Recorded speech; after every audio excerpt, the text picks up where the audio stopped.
Não é possível acender luz em candeia sem óleo e sem pavio. Oi, gente, tudo bem? Bem-vindos para mais um capítulo deste livrinho, que estamos já no capítulo 16º. Pois é, gente, pois é. Se você chegou aqui de paraquedas, veja os outros capítulos para você conseguir entender todo o contexto. E vamos para mais um capítulo. No capítulo anterior, André Luiz finalmente encontrou a mãezinha dele, que ele estava louco para encontrar, né? Ela veio visitar ele. E agora eles estavam conversando, né? Ele teve lá quis desabafar com ela deu uma liçãozinha de moral nele, né? Eles estão juntos ali conversando. E hoje a gente vai entrar num assunto muito importante, que é sobre o pai do André Luiz. Então já, né, pega sua pipoca, venha conosco. Se você tem o livro, você quer acompanhar a leitura, já pega e bora. Já curta, comente, compartilhe esse vídeo, tá? Porque divulgar a doutrina espírita é um ato de caridade, certo? E também me siga no Instagram, que é @Vicky_Raiz, tá bom? Então vamos para o vídeo. Capítulo 16º, Confidências. Consolou-me a palavra maternal. Reorganizando-me as energias interiores, minha mãe comentava o serviço como se fora uma bênção às dores e dificuldades, levando-as a crédito de alegrias e lições sublimes. Inesperado e inexprimível contentamento banhava meu espírito. Aqueles conceitos alimentavam-me de estranho modo. Sentia-me outro, mais alegre, animado e feliz. Oh, minha mãe! Exclamei, comovido. Deve ser maravilhosa a esfera de sua habitação. Que sublimes contemplações espirituais! Que ventura! Bom, ele tá falando aqui que ele ficou muito feliz, né? Ele ficou assim, depois de ele ter se recomposto, depois da liçãozinha de moral que a mãe dele deu, né? Depois do chororô, de tudo que você acompanha no capítulo 15º, inclusive vai lá se você não viu ainda, ele fala, né, ele fala assim, nossa mãe, você é de uma esfera superior, né, você é de uma esfera superior, aqui é o nosso lar, o que será que tem lá, né, como que deve ser bom, você deve descansar, você deve ficar bem, né, de boa, tranquila. E aí ela responde, né, ela esboçou um sorriso significativo e falou, a esfera elevada, meu filho, requer sempre mais trabalho, maior abnegação. Não suponhas que tua mãe permaneça em visões beatíficas, a distâncias dos deveres justos. Devo fazer-te sentir, no entanto, que minhas palavras não representam qualquer nota de tristeza. Na situação que me encontro, é antes revelação de responsabilidade necessária. Desde que voltei à Terra, tenho trabalhado intensamente pela nossa renovação espiritual.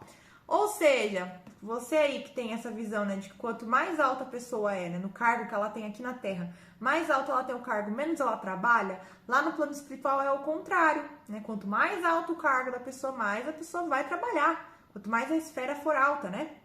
Ela fala, a esfera elevada requer sempre mais trabalho, maior abnegação.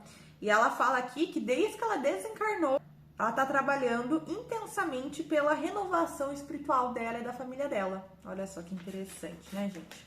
Muitas entidades desencarnando permanecem agarradas ao lar terrestre, a pretexto de muitos amarem os que demoram no mundo carnal. Ensinaram-me aqui, todavia, que o verdadeiro amor, para transbordar em benefícios, precisa trabalhar sempre. Desde a minha vinda, então, procuro esforçar-me por conquistar o direito de ajudar aqueles que tanto amamos.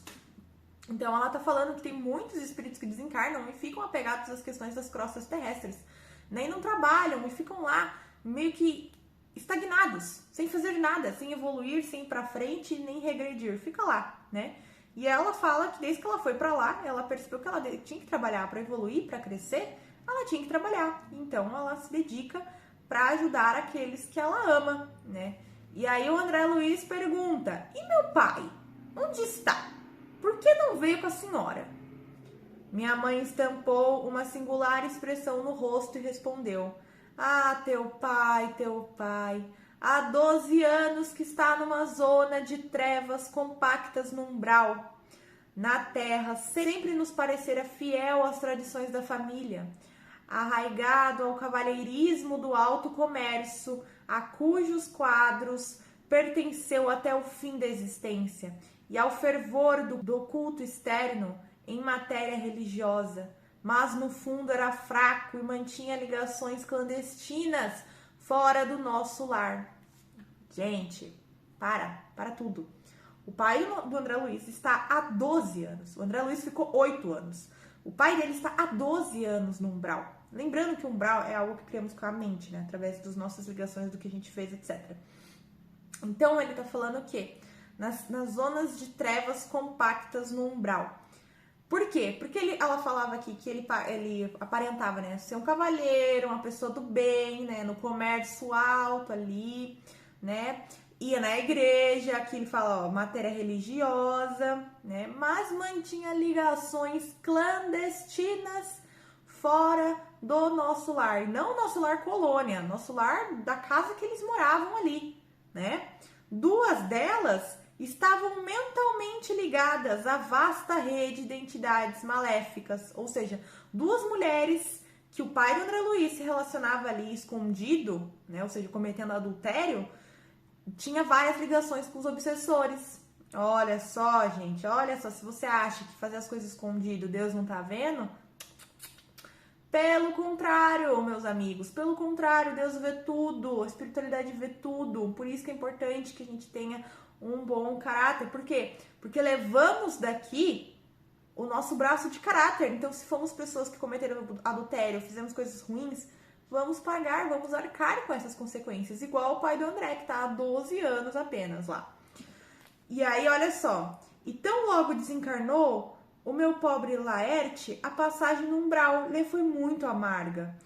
Porque as desventuradas criaturas, a quem fizera muitas promessas, aguardavam-nos ansiosas, prendendo-o de novo nas teias da ilusão. Olha só, essas 2 entidades, essas 2 mulheres que ele se relacionou, estavam aguardando ele quando ele desencarnou, porque ele tinha feito muitas promessas, né? Muitas assim, ai, vamos ficar juntos, sabe essas promessinhas que marido faz para as amantes? Pois é, ele tinha feito.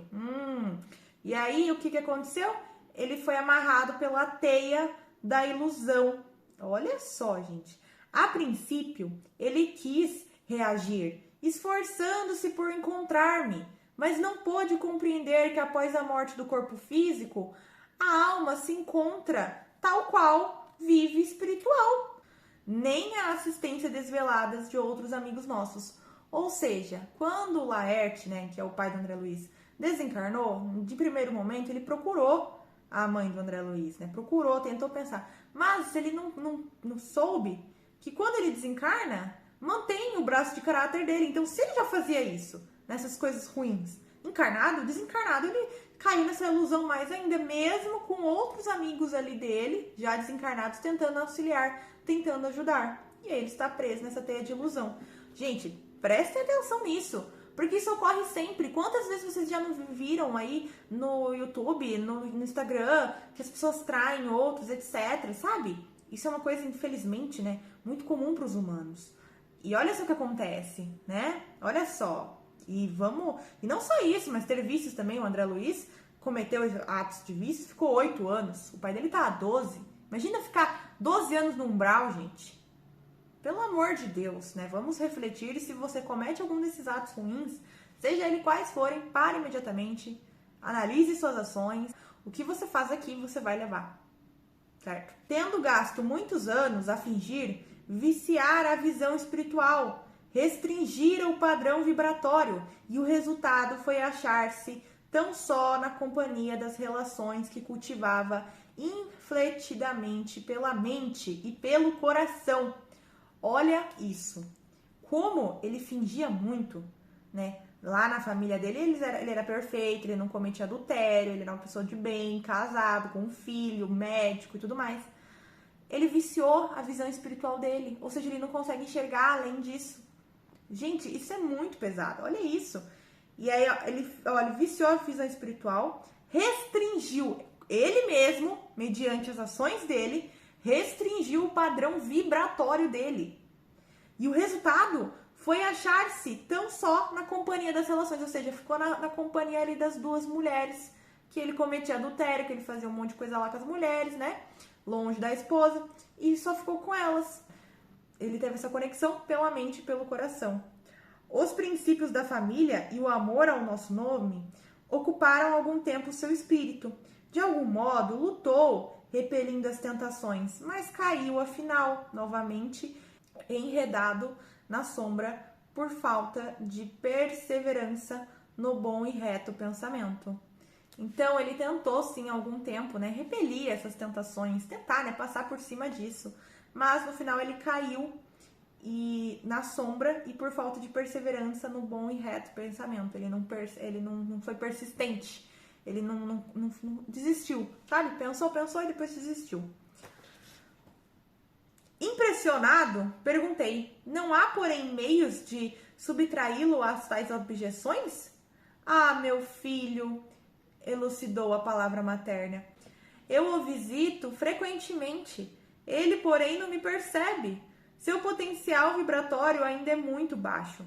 Ou seja, gente, você vê que não tem como a gente tirar quando a pessoa tá lá, quando a pessoa quer ficar lá. Ela falou que ela visita o marido dela frequentemente, mas o padrão vibratório dele tá tão baixo, tá tão denso, que ele não consegue nem sentir que ela tá lá.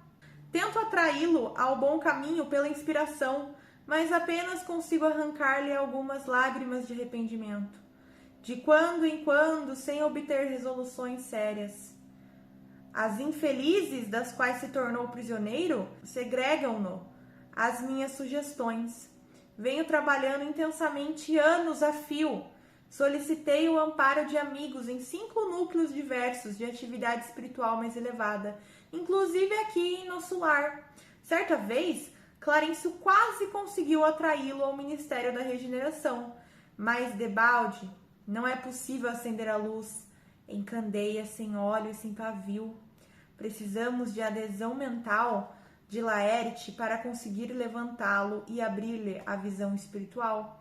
No entanto, o pobrezinho permanece inativo em si mesmo, entre a indiferença e a revolta. Gente, essa parte, se você tem o livro, grife essa parte, porque é perfeita. Olha só o que ela fala. Ela já tentou várias vezes inspirar, né, mandar pensamentos, mandar energias para ele, mas o máximo que ela tirou ali foi algumas lágrimas de arrependimento. Ela solicitou vários amigos espirituais, inclusive o Clarencio, quase conseguiu um dia chamá-lo, né, para ele se arrepender mesmo de verdade e ser resgatado, mas as duas entidades ali, as duas mulheres, né, que ele tá preso nessa questão, tampam a visão, tampam tudo e não deixam, né? E ela fala aqui, ó: não é possível acender luz em candeia sem óleo e sem pavio. Ou seja, você não consegue acender a luz na pessoa se a pessoa não tem ali o mínimo, né? Que é o óleo, que é o pavio para poder acender. A fé, a questão da pessoa querer mudar, gente, anotem isso, uma pessoa só muda, só se transforma quando ela quer. Eu falo por experiência própria, eu passei por muita coisa na minha vida e muitas pessoas me aconselharam, mas só quando eu falei, não, eu não aguento mais isso, aí eu mudei. Mas antes disso eu não mudava. E olha que muitas pessoas me aconselharam. Então, é isso que ela quer dizer, né? Não importa, eles podem fazer de tudo, mas enquanto o pai do André, o Laerte, né, não olhar e falar, não, eu não aguento mais, eu não quero mais viver desse jeito, eu quero evoluir, eu quero crescer, eu estou de verdade mesmo arrependido, aí ele vai ser resgatado. Mas enquanto não acontece isso, ele sofre. E isso é justiça, né? Porque ele fez, é um ato, está tendo uma ação, está tendo uma reação. Nada mais que isso, né? Continuando, depois de longa pausa, suspirou, continuando: talvez não saibas ainda que tuas irmãs, Clara e Priscila, vivem hoje igualmente no umbral, agarradas à crosta da terra. Ou seja, as duas irmãs do André estão também no umbral, agarradas na crosta aqui da terra.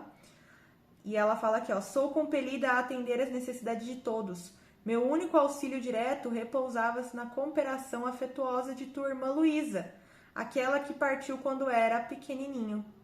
Então, ele tinha uma irmã que né, faleceu aí quando ele era criança, e ela tinha a ajuda dessa Luísa. Ela fala aqui, ó: Luísa esperou-me aqui muitos anos. Foi meu braço forte nos trabalhos ásperos de amparo à família terrena. Ultimamente, contudo, depois de lutar corajosa a meu lado, em benefício de teu pai, de ti e das irmãs, tão grande é a perturbação dos nossos familiares ainda na terra, que voltou a semana passada a fim de reencarnar entre eles, num gesto heróico de sublime renúncia. Espero, pois, que te estabeleças breve para que possamos desdobrar atividades no bem. Então, olha só, essa irmã que faleceu, né, quando o André Luiz era pequenininho, esperou a mãe dele desencarnar. As duas ali cooperaram, se ajudaram, né, foram ali tentando auxiliar tanto o pai do André, quanto a família encarnada também deles, né? E agora a Luísa reencarnou. Ela reencarnou uma semana atrás, que ela fala aqui, para ajudar ali a família encarnada, em um ato heróico, igual a mãe do André Luiz fala aqui. Assombrava-me as informações referentes a meu pai. Que espécie de lutas seriam as dele? Não parecia sincero, praticamente preceitos religiosos, não comungava todos os domingos? Enlevado com a dedicação maternal, perguntei. A senhora, entretanto, auxilia o papai, não obstante a ligação dele com essas mulheres infames? Ou seja, ele perguntou se a mãe dele ajudava o pai, mesmo sabendo que ele traiu, que ele fez, né, coisas ruins com essas duas mulheres. E, né, por que ela tá ajudando, o que ela tá fazendo ali? E ela pegou e falou assim: não as classifique assim, ponderou minha mãe. Dize antes, meu filho, nossas irmãs, doentes, ignorantes ou infelizes, são filhas de nosso pai igualmente. Não tenho feito intercessões apenas por Laerte, mas por elas também. E estou convencida de haver encontrado recursos para atraí-los todos ao meu coração. Olha que ato lindo. A mãe dele não tá brava porque o pai traiu ou fez isso e aquilo com as mulheres. E se entende que todos somos irmãos e que inclusive essas mulheres são irmãs dela e que o que ela puder fazer para ajudar e para auxiliar, ela vai fazer. Olha só que coisa linda, gente. Vai dizer, o que você faria se você descobrisse que teu marido te traiu com duas mulheres e você poderia ajudá-las? Será que você ajudaria? Será que não? Me conte, o que você faria? Conta aqui nos comentários. Porque não é uma ação que as pessoas tomam aqui, né? É diferente. Espantou-me a grande manifestação de renúncia. Pensei subitamente em minha família direta. Senti o velho apego à esposa e aos filhos queridos. Perante Clarence e Lísias, deliberava sempre recalcar sentimentos e calar indagações. Mas o olhar materno encorajava-me. Alguma coisa me fazia sentir que minha mãe não se demoraria muito tempo ao meu lado. Aproveitando o minuto que corria, interroguei. A senhora que tem acompanhado o papai devotamente, nada poderá informar relativamente a Zélia e às crianças? Aguardo ansioso o instante de voltar a casa a fim de auxiliá-los. Oh, minhas imensas saudades devem ser igualmente compartilhadas por eles. Como deve sofrer minha desventurada esposa com esta separação? Então, o André Luiz, né, toda vez que ele perguntava da Zélia, que era a esposa dele na Terra, e dos filhos, o Clarence, o Lísia sempre se desviava ali, né? Tipo, tá bem, né? Vamos lá, vamos se curar antes, André Luiz, não vamos, né? Não, mas ele pensou, minha mãe vai falar, minha mãe vai saber alguma coisa. E aí ele pergunta, né? E aí, olha a resposta da mãe dele. Minha mãe esboçou um sorriso triste e acrescentou: tenho visitado meus netos periodicamente, vão bem. E depois de meditar alguns instantes, acentuou: não deves, porém, inquietar-te com o problema de auxílio à família. Prepara-te, em primeiro lugar, para que sejamos bem-sucedidos. Há questões que precisamos entregar ao Senhor em pensamento antes de trabalhar na solução que elas requerem. Quis insistir no assunto para colher pormenores, mas minha mãe não reincidiu nele. Esquivando-se generosa, a palestra estendeu-se ainda longa, envolvendo-me em sublime conforto. Mais tarde ela despediu-se. Curioso por saber como vivia até ali, pedi permissão para acompanhá-la, afagou-me então carinhosa e disse: não venhas, meu filho. Esperam-me com urgência no Ministério da Comunicação, onde serei munida de recursos fluídicos para a jornada de regresso nos gabinetes transformativos. Além disso, preciso ainda avistar-me com o ministro Célio para agradecer a oportunidade desta visita. E deixando-me na alma duradoura impressão de felicidade, beijou-me e partiu. Então a resposta da mãe do André, né, pra pergunta dele de como tava a esposa dele, os filhos. Ela primeiro falou que estão bem, né? Que os filhos ali estão bem, tá tudo certo. Mas ela falou, primeiro você tem que se cuidar, André. Você tem que se curar. Entrega isso pra Deus, né? Tem coisas que a gente tem que entregar pra Deus antes de procurar a solução. Porque a primeira solução, né, aqui que ela fala, é que ele tem que se curar, ele tem que cuidar dele agora. Ele não tem que se preocupar em auxiliar a esposa e os filhos assim, se curar. Porque como que ele quer ajudar alguém se ele está doente? E isso a gente viu no capítulo onde o André vai pedir um empreguinho pro Clarencio. Que antes do André vai aquela senhora, né, pedir lá ajuda para as pessoas que você ama se você está doente. Não tem como, né? E o André ficou só assim, olhando, pensando, falando, pois é. E agora a mãe dele falou a mesma coisa, que ele tem que se curar antes de querer auxiliar, antes dele querer ajudar. E aí ela falou que tinha coisas para fazer, que ela tinha que ir no Ministério da Comunicação e agradecer também o ministro Célio pela visita que ela pôde fazer ao André. E aí se despediu do André e foi-se. Gente, finalizamos o capítulo 16º. E eu espero muito que vocês tenham gostado. Esse capítulo ele é muito importante, muito necessário e pesado também. Porque a gente começa a compreender as coisas como são. O que vai acontecer quando morrermos, hein, galera? Será que os nossos atos vão fazer irmos para bons lugares ou vamos para o umbral, né? Reflitam, pensem sobre isso, tá? E que a gente busque cada vez mais olhar para as pessoas ao nosso redor como nossos irmãos, ter mais empatia, entender que todos são filhos do Criador e fazer a nossa parte, né? Que é fazer o certo, fazer o bem, ser pessoas de bem, certo? Curta, comente, compartilhe esse vídeo, me siga no Instagram, @VicaRaiz, e eu te espero aqui na semana que vem para mais um capítulo maravilhoso do livro Nosso Lar. Beijo, tchau!